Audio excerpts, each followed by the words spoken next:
I want you to please welcome to the stage Gugu Mbatha-Raw, Willem Dafoe, and Edward Norton.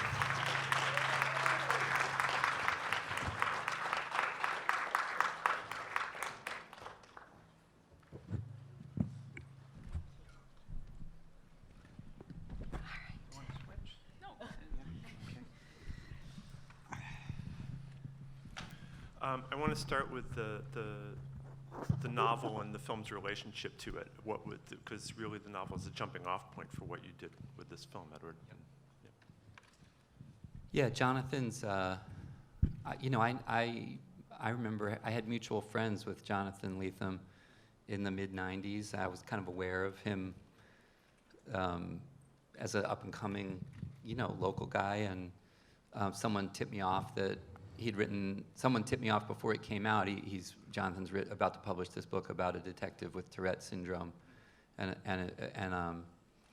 it's really good. You should check it out. And nothing more high-minded than the greedy actor in me was like, ooh, let's check that out. And I chased it down, and I got it. I'm dating everything about this by saying I got a Xerox copy of it in galleys. Did you fax it to somebody? Yeah, someone faxed me, and I read it, and I was very, very taken with this character he had written, this kind of hot mess of paradoxes and funny and touching, sympathetic, and everything. And also Jonathan, the core. On page 1, he did what I hope we transposed somewhat. You were inside his head and outside witnessing him, and there was an immediate intimacy. And I think those things are so rare. Like the achievement of instant empathy is really something. And you realize, like, I'll go anywhere with this guy once I'm hooked that way. And I thought that was just a very compelling idea. But later, Jonathan and I talked about there's a certain meta-surrealism in his book that Minna and the agency and the guys, they feel like they're in a pocket of Brooklyn that has never moved in time. It's written like the 50s, the vernacular is the 50s, and I said to him, do you imagine us trying to do this? This could feel like Reservoir Dogs or the Blues Brothers, guys in fedoras with a Prius going by, is that what you, and he goes, no, he was like, I think we play it very much straight. And I said, well, I think the only way to play it straight as it's written is to do it in the 50s. And fortunately, Jonathan he's one of those artists, and he's a cinephile, deep cinephile, a student of noir literature and film, and he's from Brooklyn too, so he was very, very, he did more than gave me his blessing. He said, I don't think faithful adaptations tend to be very good. Springboard off, do something wild. And I felt very liberated. And then the mashup with the socio-political history of what happened in New York in the 50s was something else that interested me, and eventually it all wove together.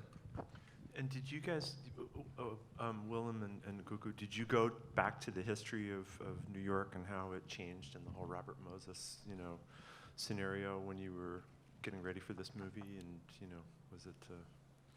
Yeah, I mean, my character's not in the novel, and so... Nor is mine. So, for me, as Edward said, it was kind of liberating to create Laura, but also there was a lot there. When I first read the script, I'd never been to Harlem before, so that was a really exciting experience to go and kind of get a feel for the place, the history, the jazz. Jazz has been always something that I have loved for such a long time, so to kind of look at the music, Edward did point me in the direction of The Power Broker, which I sort of took a look at, but it's very, very dense, and so I kind of sort of had a brief look at that, but took more inspiration also from Laura's emotional journey, because as well as all of the politics and the history, I think she goes on such a deep sort of journey of discovery about her heritage and life, and so I wanted to kind of make that sort of feel grounded and human as well. So how thumbed through is your copy of The Power Broker? Yeah, no, I knew the Robert Moses story, Yeah. and it was something that interested me. But of course, in this context, another way to think about it. Yeah. I mean, clearly, the character that Alec plays is a composite. It's fiction. It's not, but so much is drawn from the Moses character that, yeah, it was another way to go deep. Yeah. And of course, it interested me because it meant something then, and it meant something now. Let's open it up to questions from the audience. Right there. There's a microphone coming. Okay. There it is. Edward, the idea of taking this book and writing the adaptation, producing the movie, and directing, did you ever worry you were taking on too much? It looks just like a huge physical production. And how is it for the director to direct the star of the movie, who is also the producer and the writer? It's efficient. One-stop shopping. Yeah, my conversations with myself go very smoothly.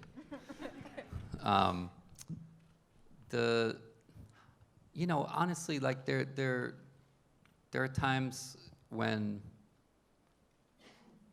there were times when I really just thought I had the thought that maybe I should focus completely on the performance after I'd written the script, and I imagined, but Toby Emmerich, who gets a lot of credit, like it's not often a director will say a studio executive was really a partner in making this happen, but Toby Emmerich championed this project even when he couldn't get it made himself, and when he could, he did.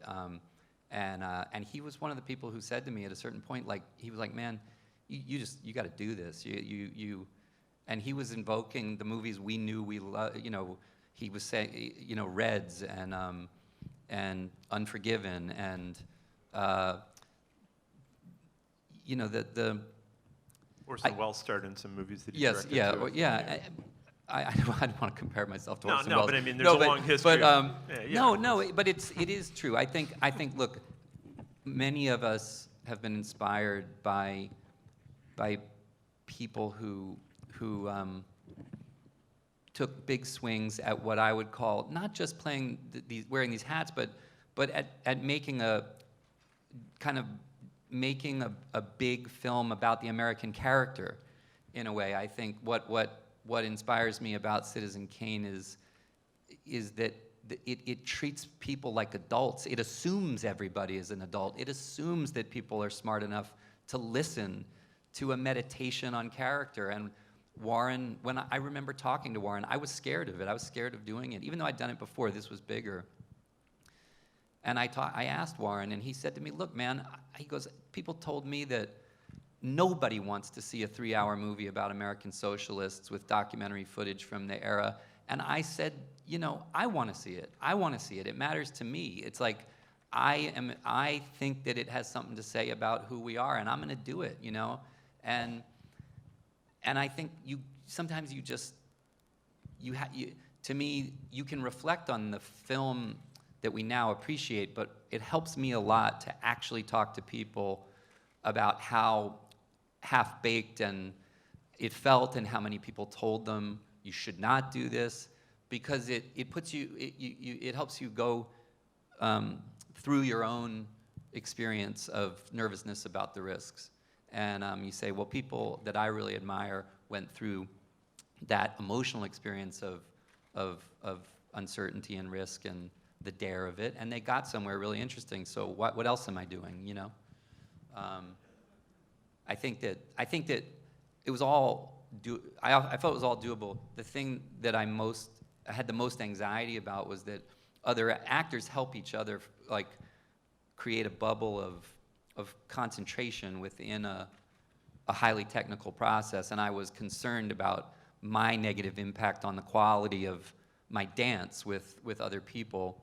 But my solution is these guys. Like I specifically went to actors who, for me, in their theater training and in their background and in the quality of their work, I knew would show up with very, very fully realized performances and need very little from me, and who would help me get back into the intuitive place.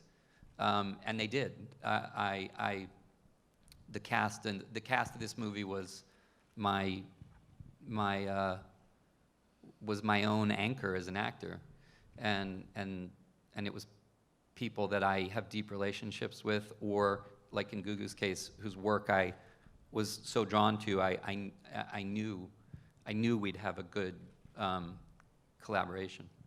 And I'm going to assume that you guys got what you needed from Edward as a director at the same time you were responding to him as an actor. Yeah, it was very intimate, I think, and having Edward there, and wearing so many hats, literally and metaphorically, and being able to give us the notes and steer the scene, it felt almost like that moment coming from theatre as well, where, the actors get the play to themselves. The play is done, the rehearsals are done, and you're all actors. The play is in your hands. It felt very collaborative. It was good. I mean, it's very fluid. You don't have that little delay where people are checking on things or making judgments about things, because the director's right there with you. There's no question about trust. Everybody's there. He presents it as a project, a passion project. The other, I just joked, one-stop shopping. But the truth is, if you have a question, he's right here, and everybody gets behind that vision, and that helps focus you. So it's good. And also, a lot can be said for, he directs us by what he's doing as an actor. He states the terms, and he owns, it's his world. And we enter that world, and by how he's executing, how he's performing, he tells us a lot about what world we're in. And then you play with him. So it's immediate, it's urgent, it's also efficient, because this is a very ambitious project, and we're doing it on a budget, and we weren't slow. We're executing. Yeah, it's a lot of ground to cover, a lot of locations, a lot of scenes. Yeah. I mean, we made the film kind of almost like an independent film. We did make it as an independent film. Warner picked it up, and have been amazing. But we had to make the film in the configuration of an independent film for, we only had originally 46 days to make the film, which was very challenging at this scale, because we didn't want to do. We didn't want it to be a diorama. We wanted a car chase that you can see 10 blocks deep. We wanted, and also that the things that are taking place in this story are things taking place at a monolithic scale, at a big scale, a society-changing scale, and the things that were lost, the consequences, they were whole neighborhoods, but they were also things like Penn Station, and it was sort of like, well, you need to see those ghosts. You need to see the ghosts of the scale of the loss, And it was like, well, how do we do that for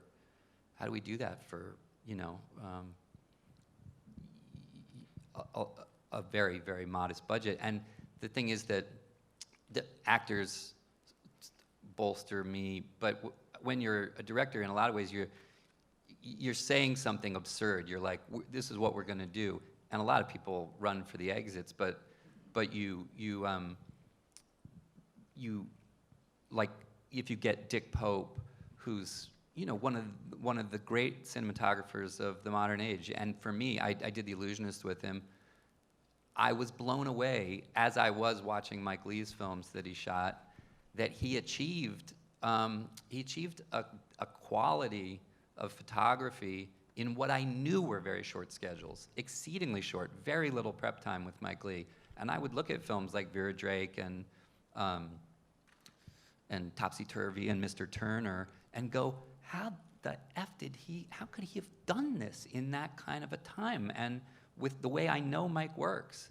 And it was like, I need you, man. I need the capacity to do this kind of scale and that kind of painterly work on a pace, you know, and Beth Mickle, who's a genius production designer, and Amy Roth, who's Anne Roth's niece, and costume designer. Yeah. you know, it really you end up looking like you know what you're doing because other people lever the force of their talent against the problem you've created, and somehow suddenly it like, in a way, all you're doing is trying to get people to understand the core aesthetic goal that you're going for. Yeah. But they end up making you look great, you know. Yeah, that's the idea. Yeah, right here. One sec. Microphone's coming.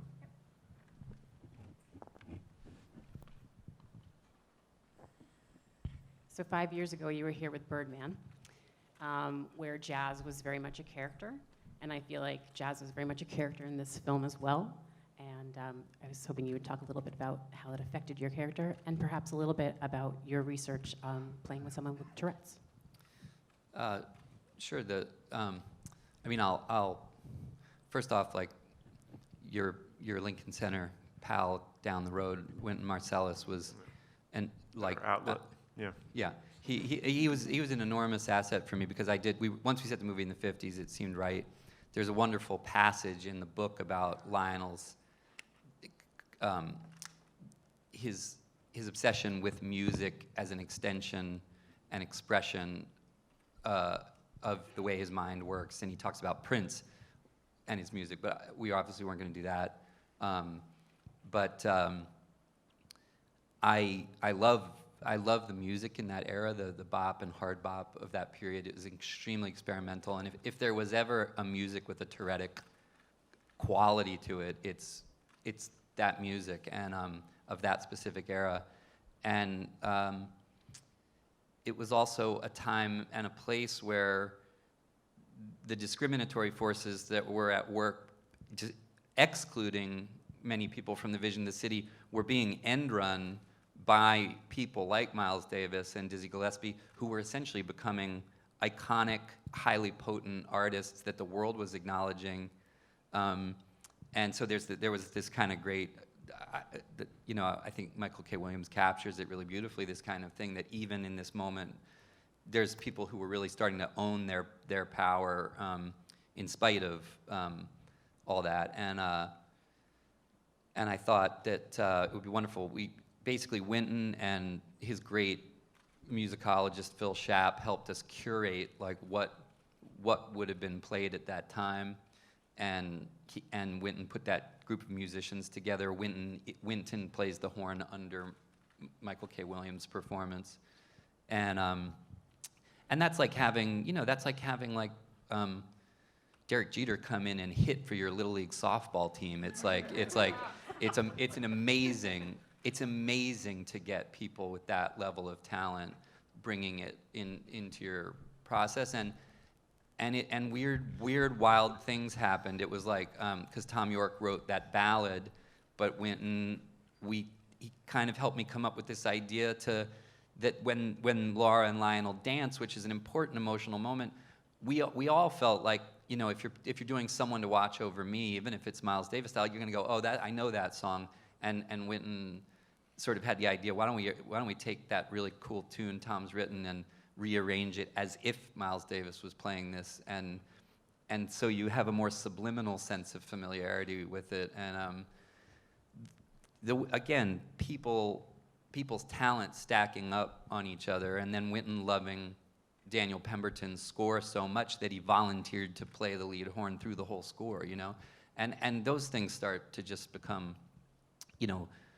they start to exceed the fantasy you had of what the musical tissue will feel like, and but boy, you know, it's hard not to think when you think about the films that you love in that vein, and where music is such a critical part of the hypnosis that makes films like this that are murky work. It's I don't know, I'm sure you feel this way. It's always inauthentic to me that the music comes in so late, because you're having to, you need it earlier. You know, you need it earlier to validate your sense of whether parts of a film are working or holding or not. And sometimes it's this it's such a sweet relief when suddenly the genius of these musicians drops into the film, and all of a sudden things that felt like sanded furniture but with no varnish on them, just boom, they become like, you know, like a Nakashima. It's Yeah. like, it's really Yeah. amazing. And the second part of the question was your research for into Tourette's. Yeah, well, the Tourette syndrome is a very strangely individualistic. It expresses itself completely differently in every person. And so there's a freedom in that. There's a creative freedom to pick and choose authentic, symptomatic, you know, expressions from different people, give Lionel his own weave. But there's terrific documentaries. I had met people. Robin Williams, when we worked on Death to Smoochie, had a really good friend who was a sculptor who had a fairly severe variation of Tourette's, and I got to know him. And I thought that honestly the bigger challenge was that I think that a lot of the biggest mistake with disabilities and the portrayal of them is the notion that the struggle with the disability is itself makes the person a saint. And I think my favorite things are the ones, you know, if you look at Daniel Day-Lewis and Jim Sheridan's great film, My Left Foot, of course it's a physically amazing performance, but what's really fantastic is they deal with the fact that he's a real son of a bitch sometimes, that he has ambition, that he has lust, that he has the full dimensions of a human being, and that his growth is not tied exclusively to his struggle with his condition. That's why it's a great human performance. And I think it's the layers of humanity for me in this. It's the fact that Lionel is not a crusader. He is not a moralist. He's been extremely apathetic his whole life, down inside his own problems. And until this woman says to him, yeah, like, I got, you know, we all got something. What are you doing? What are you doing in the world? Like, and it's sort of the shock of, I don't get to sit on the porch with a woman like that unless I'm, you know, getting on the barricades and doing something about these bad things that are happening too. And I like that part of his evolution, the evolution to not just to come out of his comfort zone and have to navigate his condition, but to actually change his own definition of what heroic is, from being, you know, the things Frank is and the things that to saying heroism is caring for other people, you know, and as Laura says, looking out, having people who look out for you and looking out for your community, your city. And so I think that's the condition's one thing, but it's like if you ignore that's not the story. It's a prop in the story, or it's a thing within the story that has to be a human story. The microphone's coming. How did you create Penn Station? The best compliment, well, first of all, that's an opportunity to say, I talked about Dick, I talked about Beth and Amy. There's a New York visual effects supervisor named Mark Russell who is a genius. Like what he pulled off in the budget we had in this movie was unbelievable. The fact that people don't know that there was 680 something effect shots in the film is a testament to Mark's unbelievable rigor and artistry. And I think that you know, the best compliment we got was another production designer came up and said, "Wait, was that Budapest? Did you go to Budapest?" You know, and we were like, "No." You know, we did not. Oh, you didn't shoot it in Budapest. What's that? No? Yeah, okay. We did Yeah. not, yeah.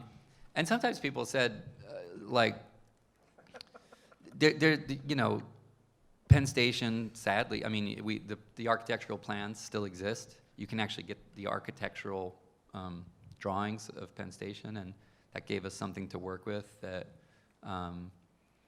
it was one of those things that other people are sometimes asking you, and you're asking yourself, could he just find this clue in a bus station? Does it, you know, is it really? need to be. But I think that, again, like there's, the intellectual idea of that we lost our Victoria Station or our Gare du Nord.